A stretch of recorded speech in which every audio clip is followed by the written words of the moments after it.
प्रभु जीशुख्रीष्टଙ୍କ बहुमूल्य नामରେ ଆପଣ ସମସ୍ତଙ୍କୁ ଆଉ ଗୋଟିଏ ନୂତନ ପ୍ରସଙ୍ଗରେ ପୁନର୍ବାର ମୁଁ ସ୍ୱାଗତ କରେ। ସ୍ୱର୍ଗର ପରମେଶ୍ୱର ସବୁ ସମୟରେ ତାହାଙ୍କ ବାକ୍ୟ ଦ୍ୱାରା ଆମ୍ଭମାନଙ୍କୁ କଥା ହେଉଅଛନ୍ତି। ଆମ୍ଭମାନଙ୍କ ମନ ମଧ୍ୟରେ ଥିବା ସନ୍ଦେହକୁ ଦୂର କରିବା ସହିତ ତାହାଙ୍କ ବାକ୍ୟ ଜରିଆରେ ଆମ୍ଭମାନଙ୍କୁ ସେ ଶିକ୍ଷା ଦେଉଅଛନ୍ତି। ସେଥିପାଇଁ ତାହାଙ୍କ ନାମର ପ୍ରଶଂସା ହେଉ। ସବୁଦିନ ଭଳି ଆଜି ମଧ୍ୟ ପ୍ରଭୁଙ୍କ ବାକ୍ୟଠାରୁ ଆଉ ଗୋଟିଏ ନୂତନ ପ୍ରସଙ୍ଗ ଆପଣମାନଙ୍କ ନିକଟରେ ମୁଁ ଅଳ୍ପ ସମୟ ରଖିବା ପାଇଁ ଚାହେଁ। ଆଜି ଯେଉଁ ପ୍ରସଙ୍ଗଟି ଆପଣମାନଙ୍କଠାରେ ରଖିବା ପାଇଁ ଚାହେଁ, ସେହି ପ୍ରସଙ୍ଗର ଶୀର୍ଷକ ହେଲା ଯୀଶୁଙ୍କ ପୁନରୁତ୍ଥାନ କେବେ ହୋଇଥିଲା? ତୃତୀୟ ଦିବସରେ, ନା 3 ଦିନ ପରେ, ନା 3 ଦିନ 3 ରାତ୍ରି ପରେ? ଏହି ପ୍ରସଙ୍ଗରେ ପ୍ରଭୁଙ୍କ ବାକ୍ୟରୁ ଅଳ୍ପ କିଛି କଥା କହି ଆପଣମାନଙ୍କୁ ଉତ୍ସାହିତ କରିବା ପାଇଁ ଚାହେଁ। ପ୍ରିୟ ପ୍ରଭୁଙ୍କ ଲୋକମାନେ, ଏହି ପ୍ରଶ୍ନ ସମସ୍ତଙ୍କ ମନ ମଧ୍ୟରେ ଆସେ ନାହିଁ। ଯେଉଁ ଭାଇ ଭଉଣୀମାନେ ବାଇବେଲକୁ ଭଲ ଭାବେ ଧ୍ୟାନ କରନ୍ତି, ସେମାନଙ୍କ ମନ ମଧ୍ୟରେ ଏହି ପ୍ରଶ୍ନ ଆସେ। ଏବଂ ଯେଉଁମାନେ ବାଇବେଲକୁ ଭୁଲ ବୋଲି ସାବିତ କରିବା ପାଇଁ, ପ୍ରମାଣିତ କରିବା ପାଇଁ ଚେଷ୍ଟା କରନ୍ତି, ସେମାନେ ଏହି ପ୍ରଶ୍ନ ପଚାରନ୍ତି। ବାସ୍ତବରେ ଯେଉଁ ଭାଇ ଭଉଣୀମାନେ ବାଇବେଲକୁ ଭଲ ଭାବରେ ଧ୍ୟାନ କରନ୍ତି, ସେମାନଙ୍କ ମନ ମଧ୍ୟରେ କାହିଁକି ଏହି ପ୍ରଶ୍ନ ଆସେ? ଯଦି ଆପଣମାନେ ଦେଖିବେ, ମାଥ୍ୟୁ ଲିଖିତ ସୁସମାଚାର 16 ଅଧ୍ୟାୟ 21 ପଦରେ ପ୍ରଭୁ ଯୀଶୁଖ୍ରୀଷ୍ଟ ଆପଣ ଶିଷ୍ୟମାନଙ୍କୁ ସେ କ'ଣ କହନ୍ତି? ଲେଖାଯାଏ, ସେହି ସମୟଠାରୁ ଯୀଶୁଖ୍ରୀଷ୍ଟ ଆପଣା ଶିଷ୍ୟମାନଙ୍କୁ ବୁଝାଇବାକୁ ଲାଗିଲେ ଯେ ତାହାଙ୍କୁ ଅବଶ୍ୟ ଜେରୁସାଲେମକୁ ଯିବାକୁ ହେବ ଏବଂ ପ୍ରାଚୀନ ପ୍ରଧାନ ଯାଜକ ଓ ଶାସ୍ତ୍ରୀମାନଙ୍କ ହସ୍ତରୁ ବହୁତ ଦୁଃଖ ଭୋଗ କରି ହତ ହେବାକୁ ହେବ, ପୁଣି ତୃତୀୟ ଦିବସରେ ଉତ୍ଥିତ ହେବାକୁ ହେବ।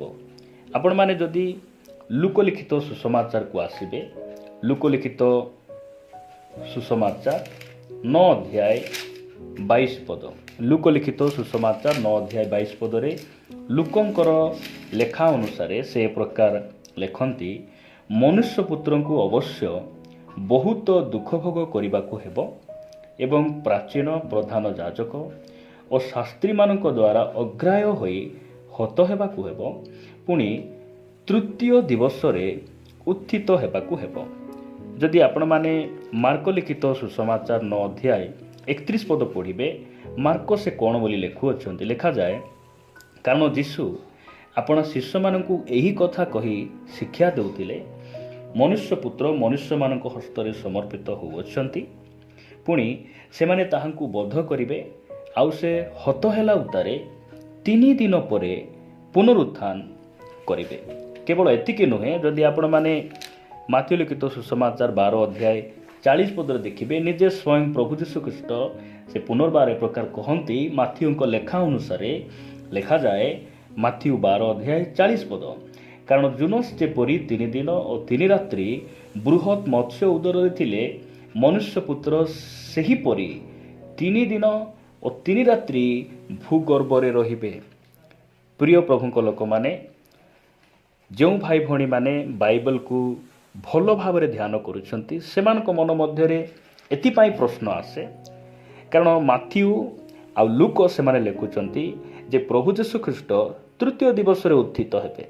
ଦିନ ଗଣନା ସେ ଭିନ୍ନ ପ୍ରକାର ଭାବରେ ସେ ଲେଖୁଛନ୍ତି ଯେ ପ୍ରଭୁ ଯୀଶୁଖ୍ରୀଷ୍ଟ 3 ଦିନ ପରେ ସେ ଉତ୍ଥିତ ହେବେ। ଏବଂ ପ୍ରଭୁ ଯୀଶୁଖ୍ରୀଷ୍ଟ ନିଜେ ସେ କହୁଛନ୍ତି ମାଥ୍ୟୁ 12:40ରେ ଯେ 3 ଦିନ 3 ରାତ୍ରି ମନୁଷ୍ୟ ପୁତ୍ର କ'ଣ ହେବେ? ଭୂଗର୍ଭରେ ରହିବେ, ଅର୍ଥାତ୍ ସେ କବରରେ ରହିବେ। ଯଦି ଏହି ବିଷୟକୁ ଆମେ ଯଦି ଆଲୋଚନା କରୁ, ଆମ ମନ ମଧ୍ୟରେ ନିଶ୍ଚିତ ଭାବରେ ସନ୍ଦେହ ଆସେ, ପ୍ରଶ୍ନ ଆସେ ଏବଂ ସମ୍ପୂର୍ଣ୍ଣ ଭାବରେ ଆମକୁ ଭିନ୍ନ ପ୍ରକାର ଲାଗେ।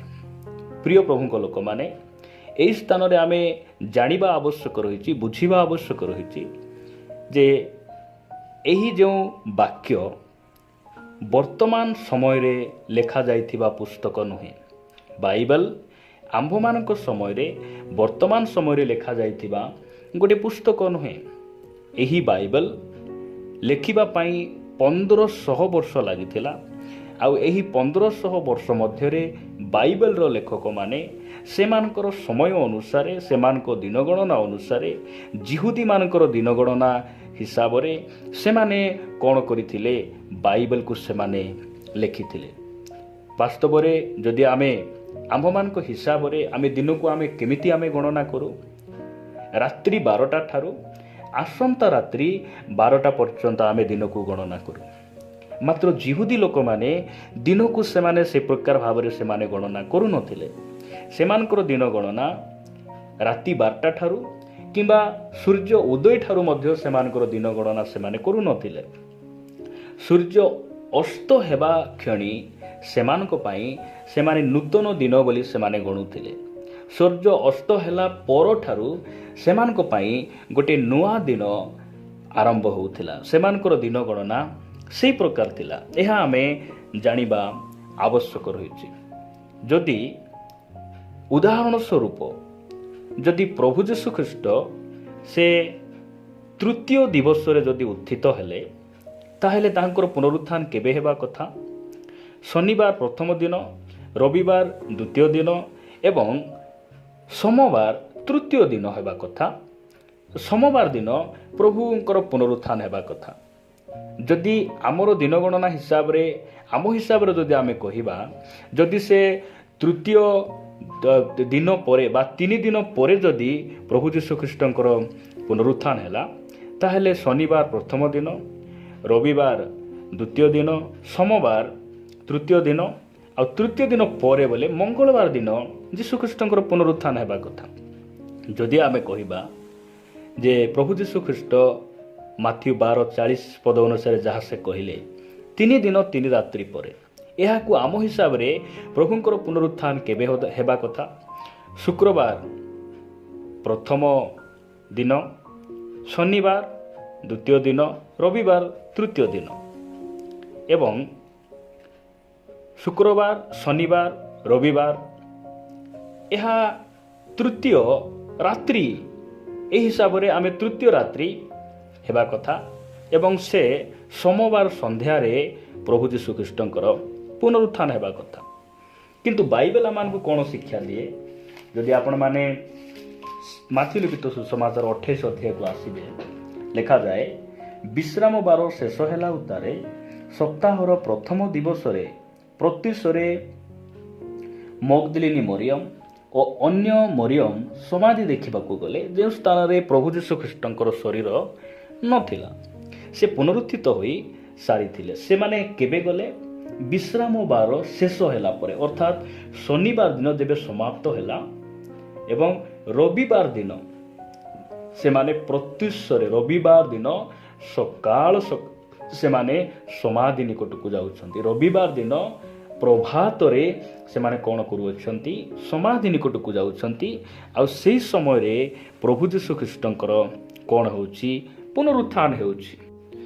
ଯଦି ଏହାକୁ ଆମ ହିସାବରେ ଆମେ ବୁଝିବା ପାଇଁ ଚେଷ୍ଟା କରିବା ଯେ 3 ଦିନ କେମିତି ହେଲା, 3 ଦିନ ପରେ ତାଙ୍କର ପୁନରୁତ୍ଥାନ କି ପ୍ରକାର ଆମେ ବୁଝିବା? 3 ଦିନ 3 ରାତ୍ରି ବୋଲି ଏହାକୁ ଆମେ କେମିତି ବୁଝିବା? ପ୍ରିୟ ପ୍ରଭୁଙ୍କ ଲୋକମାନେ, ଜିହୁଦୀ ଲୋକମାନେ ସେମାନଙ୍କର ଦିନ ଗଣନା ସେମାନେ ସୂର୍ଯ୍ୟ ଅସ୍ତ ହେଲା ପରଠୁ ସେମାନେ ନୂଆ ଦିନକୁ ସେମାନେ ଗଣନା କରୁଥିଲେ। ଆଜିର ସୂର୍ଯ୍ୟ ଅସ୍ତ ଠାରୁ ଆସନ୍ତାକାଲିର ସୂର୍ଯ୍ୟ ଅସ୍ତକୁ ଧରି ସେମାନେ ଗୋଟିଏ ଦିନ ବୋଲି ସେମାନେ କ'ଣ କରୁଥିଲେ? ଗଣନା କରୁଥିଲେ।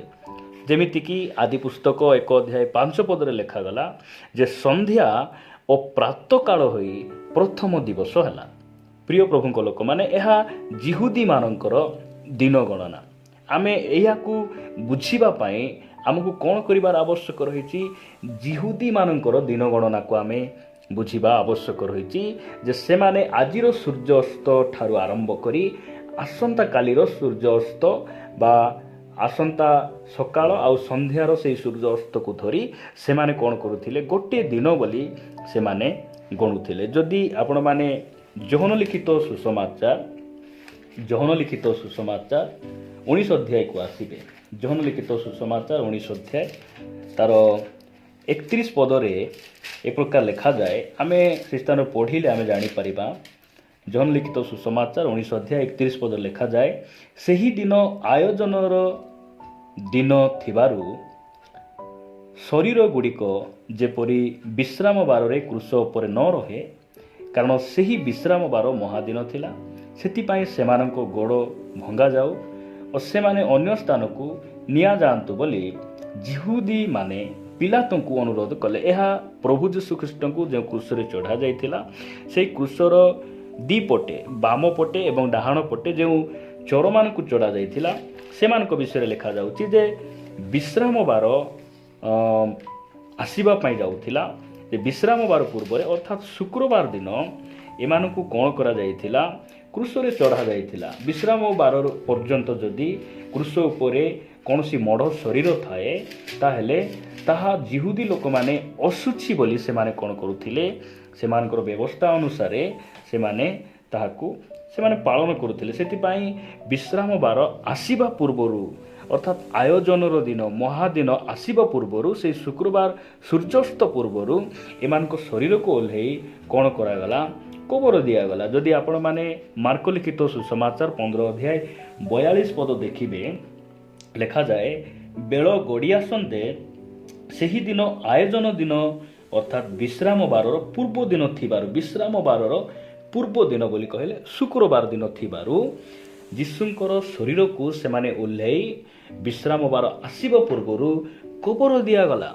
ଏହି ସ୍ଥାନରେ ଆମ୍ଭେମାନେ ଜାଣିବା ବିଷୟ ହେଲା ଯେ ଯିହୁଦୀ ଲୋକମାନେ, ଆମେ ଏଇଟା ବୁଝିବାର ଅଛି ଯେ ଯିହୁଦୀ ଲୋକମାନେ ସେମାନେ ଯେମିତି ଦିନକୁ ଗଣନା କରୁଥିଲେ, ଗୋଟିଏ ଦିନର ଅଳ୍ପ ସମୟକୁ ମଧ୍ୟ, ଗୋଟିଏ ଛୋଟ ସମୟକୁ ମଧ୍ୟ ସେମାନେ ସମ୍ପୂର୍ଣ୍ଣ ଦିନ ଭାବରେ ସେମାନେ ଗଣନା କରୁଥିଲେ। ଘଣ୍ଟାଟି ହେଉ, 1.5 ଘଣ୍ଟା ହେଉ କିମ୍ବା 2 ଘଣ୍ଟା ହେଉ, ସେମାନେ ସେହି ଦିନକୁ କେମିତି ଗଣୁଥିଲେ? ସମ୍ପୂର୍ଣ୍ଣ ଦିନ ଭାବରେ ସେମାନେ ଗଣୁଥିଲେ। ଆଉ ସେମାନଙ୍କ ସମୟରେ ସେହି ଗଣନା ଏବଂ ସେହି ଘଟଣାକୁ ସେମାନେ ଚଳନୀୟ ଭାବରେ ଏବଂ ପାଳନୀୟ ଭାବରେ ତାହା କ'ଣ କରୁଥିଲେ? ସେମାନେ ସେହି ବିଷୟକୁ ସେମାନେ ଧରୁଥିଲେ। ଉଦାହରଣ ସ୍ୱରୂପ, ଯଦି କୌଣସି ଯିହୁଦୀ ଲୋକ କୌଣସି ଗୋଟିଏ ସ୍ଥାନକୁ ଯିବା ନିମନ୍ତେ ସେ ବାହାରୁଛନ୍ତି, ଯାତ୍ରା କରୁଛନ୍ତି, ଧରାଯାଉ ସନ୍ଧ୍ୟା 4ଟା ସମୟରେ ଯଦି ସେ ଯାତ୍ରା କରୁଛନ୍ତି, ଆଉ ଯାତ୍ରା କରି ସେ ଯଦି 2 ଘଣ୍ଟା ଯାତ୍ରା କରିବେ, ଆସନ୍ତା ସନ୍ଧ୍ୟା 6ଟାରେ ଯଦି ସେ ସ୍ଥାନକୁ ପହଞ୍ଚୁଛନ୍ତି, ତାହେଲେ ସେମାନେ କ'ଣ କରୁଥିଲେ? ସେହି ଯେଉଁ ସମୟକୁ ସେମାନେ 2 ଦିନ ବୋଲି ସେମାନେ କ'ଣ କରୁଥିଲେ? ଗଣନା କରୁଥିଲେ। ସେଥିପାଇଁ ବାଇବେଲ କହେ ଯେ ପ୍ରଭୁ ଯୀଶୁଖ୍ରୀଷ୍ଟ ସେ କ'ଣ ହେଲେ? ତୃତୀୟ ଦିବସରେ ଉତ୍ଥିତ ହେଲେ। ମାଥ୍ୟୁ ଆଉ ଲୁକ ସେଥିପାଇଁ ଲେଖିଲେ ଯେ ତୃତୀୟ ଦିବସରେ ଯୀଶୁ କ'ଣ ହେଲେ? ଉତ୍ଥିତ ହେଲେ। କେମିତି ସେମାନଙ୍କ ହିସାବରେ ତୃତୀୟ ଦିବସ ହେଲା? ଯେ ଶୁକ୍ରବାର ହେଲା ପ୍ରଥମ ଦିବସ, ଶନିବାର ହେଲା ଦ୍ୱିତୀୟ ଦିବସ ଏବଂ ରବିବାର ହେଲା ତୃତୀୟ ଦିବସ। ଏହି ଯେଉଁ ଦିନକୁ, ଅଳ୍ପ ଅଳ୍ପ ଦିନକୁ ମଧ୍ୟ ସେମାନେ ସମ୍ପୂର୍ଣ୍ଣ ଦିନ ବୋଲି ସେମାନେ କ'ଣ କରୁଥିଲେ? ମାନୁଥିଲେ। ସେଥିପାଇଁ ବାଇବେଲ ଲେଖକମାନେ ବାକ୍ୟରେ ଏହିସବୁ ବିଷୟକୁ ସେମାନେ କ'ଣ କରିଛନ୍ତି? ମେଣ୍ଟେନ୍ କରିଛନ୍ତି। ଏବଂ 3 ଦିନ ପରେ ସେ ପୁନରୁତ୍ଥାନ କରିବେ, ଏହା ଯାହା ବାଇବେଲରେ ଲେଖାଯାଏ, ଏହାକୁ ଆମେ କେମିତି ବୁଝିବା?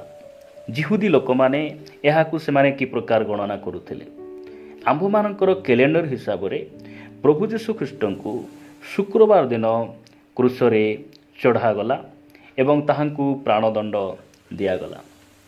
ସେହି ଯେଉଁ ଶୁକ୍ରବାର ଦିନ ଯିହୁଦୀ ଲୋକମାନଙ୍କ ନିମନ୍ତେ ପୂର୍ବ ଦିନର ସନ୍ଧ୍ୟାଠାରୁ ସେହି ଦିନ ସେମାନେ ଆରମ୍ଭ କରିଥିଲେ।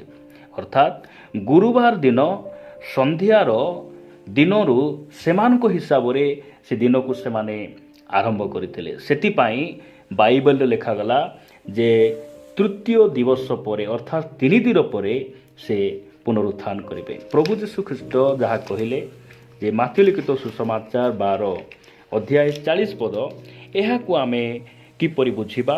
ଯେ ପ୍ରଭୁ ଯୀଶୁଖ୍ରୀଷ୍ଟ କହିଲେ ଯେ ଜୁନସ୍ ଯେପରି ବୃହତ୍ ମତ୍ସ୍ୟ ଉଦରରେ 3 ଦିନ 3 ରାତ୍ରି ରହିଲେ, ମନୁଷ୍ୟ ପୁତ୍ର ମଧ୍ୟ ଭୂଗର୍ଭରେ 3 ଦିନ 3 ରାତ୍ରି ରହିବେ। ଯାହା ମୁଁ ଆପଣମାନଙ୍କୁ କହିଲି ଯେ ପ୍ରଭୁ ଯୀଶୁ ଖ୍ରୀଷ୍ଟଙ୍କୁ ଆମ୍ଭମାନଙ୍କ କ୍ୟାଲେଣ୍ଡର ଅନୁସାରେ ଶୁକ୍ରବାର ଦିନ ତାହାଙ୍କୁ କ୍ରୁଶରେ ଚଢ଼ାଗଲା ଏବଂ ତାଙ୍କୁ ସେଇଦିନ ପ୍ରାଣଦଣ୍ଡ ଦିଆଗଲା ଆମ୍ଭମାନଙ୍କ ହିସାବରେ। ମାତ୍ର ଜିହୁଦୀ କଲଚରରେ, ଜିହୁଦୀମାନଙ୍କ ଦିନ ଗଣନା ହିସାବରେ ତାଙ୍କୁ ସେମାନେ କ'ଣ କରୁଥିଲେ ଯେ ଗତ ଦିନର ସନ୍ଧ୍ୟାଠାରୁ ସେମାନଙ୍କର ଦିନ ଆରମ୍ଭ ହୋଇଥିଲା। ଅର୍ଥାତ୍ ଗୁରୁବାର ଦିନ ସୂର୍ଯ୍ୟ ଅସ୍ତ ଠାରୁ ସେମାନଙ୍କର ଦିନ ଆରମ୍ଭ ହୋଇଥିଲା।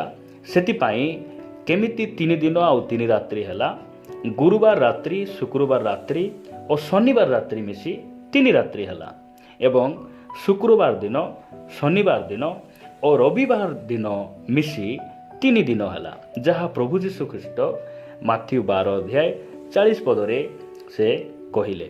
ବାଇବଲ ଲେଖିବା ସମୟରେ ଜିହୁଦୀମାନଙ୍କ ହିସାବରେ 3 ଦିନ, 3 ଦିନ ପରେ ଓ 3 ଦିନ ଓ 3 ରାତ୍ରି, ଏହି ସବୁର ଅର୍ଥ ଏକ ପ୍ରକାର ଥିଲା। ପ୍ରିୟ ପ୍ରଭୁଙ୍କ ଲୋକମାନେ, ଏହା ଆମେ ଜାଣିବା ଆବଶ୍ୟକ ରହିଛି। ବାଇବଲ ଲେଖିବା ସମୟରେ ଜିହୁଦୀମାନଙ୍କ ହିସାବରେ କେମିତି ଥିଲା?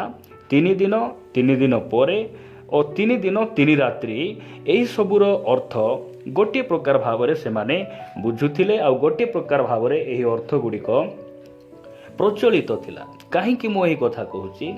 ଯଦି ଆପଣମାନେ ବାକ୍ୟରେ ଦେଖିବେ, ମୁଁ ଆପଣମାନଙ୍କୁ ବାକ୍ୟରୁ ଗୋଟେ 2ଟି ପଦ ଦେଖାଇବା ପାଇଁ ଚାହେଁ। ପୁରାତନ ନିୟମରେ ଯଦି ଆପଣମାନେ ଏଷ୍ଟର ପୁସ୍ତକକୁ ଆସିବେ, ଏଷ୍ଟର ପୁସ୍ତକ 4 ଅଧ୍ୟାୟ 15 ଆଉ 16 ପଦରେ ପ୍ରକାର ଲେଖାଗଲା, ଏଥିରେ ଏଷ୍ଟର ମର୍ଦ୍ଦଖୟକୁ ଏହି ପ୍ରତ୍ୟୁତ୍ତର ଦେବାକୁ ସେମାନଙ୍କୁ କହିଲା, ତୁମ୍ଭେ ଯାଇ ସୁସନରେ ଉପସ୍ଥିତ ସମସ୍ତ ଜିହୁଦୀ ଲୋକଙ୍କୁ ଏକତ୍ର କରି ମୋ ଲାଗି ଉପବାସ କର। ପୁଣି 3 ଦିନ ଯାଏଁ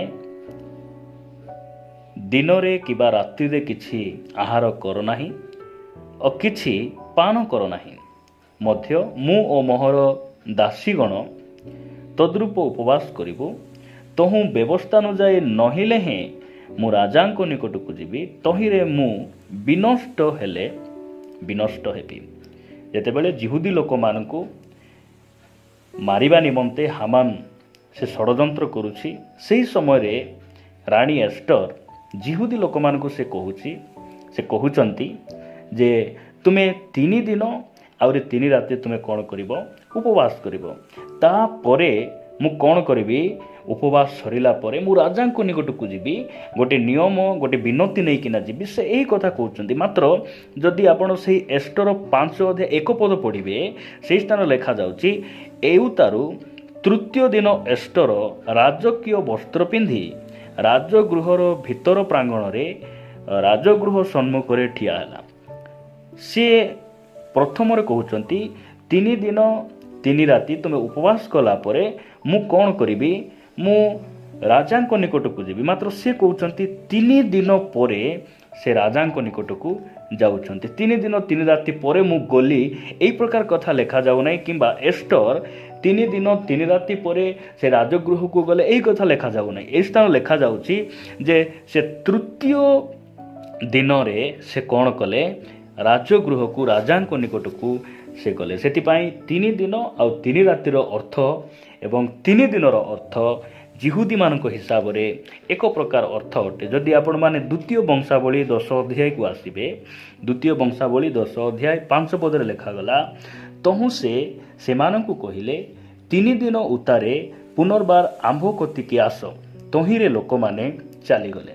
ଏହି କଥା ରିହୋବୟାମ, ଜାରୋବିୟମ ଏବଂ ଇସ୍ରାଏଲ ଲୋକମାନଙ୍କୁ ସେ କହୁଛନ୍ତି। ଯେତେବେଳେ ଆପଣା ପିତା ସଲୋମନଙ୍କର ମୃତ୍ୟୁ ହେଉଛି, ସଲୋମନଙ୍କ ପଦରେ ରାଜତ୍ୱ କରିବା ନିମନ୍ତେ ରିହୋବୟାମକୁ ଲୋକମାନେ ମନୋନୀତ କରୁଛନ୍ତି। ଯେଉଁ ସମୟରେ ସେ ସିକିମକୁ ଯାଉଛନ୍ତି, ସେହି ସମୟରେ ସେ ଇସ୍ରାଏଲ ଲୋକମାନଙ୍କୁ ଏବଂ ଜାରୋବିୟମକୁ ସେ କହୁଛନ୍ତି ଯେ ତୁମ୍ଭେମାନେ ପୁନର୍ବାର 3ୟ ଦିବସରେ ମୋ ନିକଟକୁ ଆସ। ଯଦି ଆପଣମାନେ ସେହି ଅଧ୍ୟାୟରେ 12 ପଦରେ ପଢ଼ିବେ, 2ୟ ବଂଶାବଳୀ 10 ଅଧ୍ୟାୟ 12 ପଦ ପଢ଼ିବେ, ଏଥିରେ 3ୟ ଦିନରେ ମୋ ନିକଟକୁ ପୁଣି ଆସ ବୋଲି ରାଜା ଯେଉଁ ଆଜ୍ଞା ଦେଇଥିଲେ, ତଦନୁସାରେ ଜାରୋବିୟମ ଓ ସମସ୍ତ ଲୋକ 3ୟ ଦିନ ରିହୋବୟାମଙ୍କ ନିକଟକୁ ଆସିଲେ।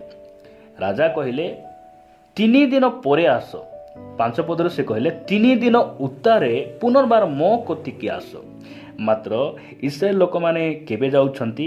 ସେମାନେ ଲେଖାଯାଉଛି ଯେ ତୃତୀୟ ଦିନ ରିହୋବିଆମଙ୍କ ନିକଟକୁ ସେମାନେ ଆସୁଛନ୍ତି। ରାଜା ପଚାରୁନାହାନ୍ତି ମୁଁ ତ ତୃତୀୟ ଦିବସ ପରେ ମୋ ନିକଟକୁ ଆସ, ଏହି କଥା ମୁଁ ତୁମକୁ କହିଥିଲି। ଏହି କଥା ଇସ୍ରାଏଲ ଲୋକମାନଙ୍କୁ ରାଜା କହୁନାହାନ୍ତି। କାହିଁକି? ତୃତୀୟ ଦିନ ପରେ ଏହିସବୁର ଅର୍ଥ ସେହି ବାଇବେଲ ଲେଖିବା ସମୟର ଜିହୁଦୀମାନଙ୍କ ଦିନ ଗଣନା ଅନୁସାରେ ଏସବୁ ବିଷୟର ଅର୍ଥ ଏକ ପ୍ରକାର ଥିଲା। ସେଥିପାଇଁ ଏହିସବୁ ବିଷୟ ଆମମାନଙ୍କୁ ସ୍ପଷ୍ଟ ଭାବରେ ପ୍ରମାଣ ଦିଏ ଯେ ପ୍ରଭୁ ଯୀଶୁଖ୍ରୀଷ୍ଟ ସେ ତୃତୀୟ ଦିବସରେ ସେ ଉତ୍ଥିତ ହେଲେ। ପ୍ରଭୁ ଯୀଶୁଖ୍ରୀଷ୍ଟ ତୃତୀୟ ଦିବସ ପରେ ଏବଂ 3 ଦିନ 3 ରାତ୍ରି ପରେ ସେ ଯେ ପୁନରୁତ୍ଥିତ ହେଲେ, ଏହା ସମ୍ପୂର୍ଣ୍ଣ ସତ୍ୟ ଅଟେ ଏବଂ ପ୍ରମାଣ ସିଦ୍ଧ ଅଟେ। ବାଇବେଲ ଈଶ୍ୱରଙ୍କ ବାକ୍ୟ ଅଟେ ଆଉ ବାଇବେଲ ହିଁ ଆମ୍ଭମାନଙ୍କ ଜୀବନକୁ କ'ଣ କରେ?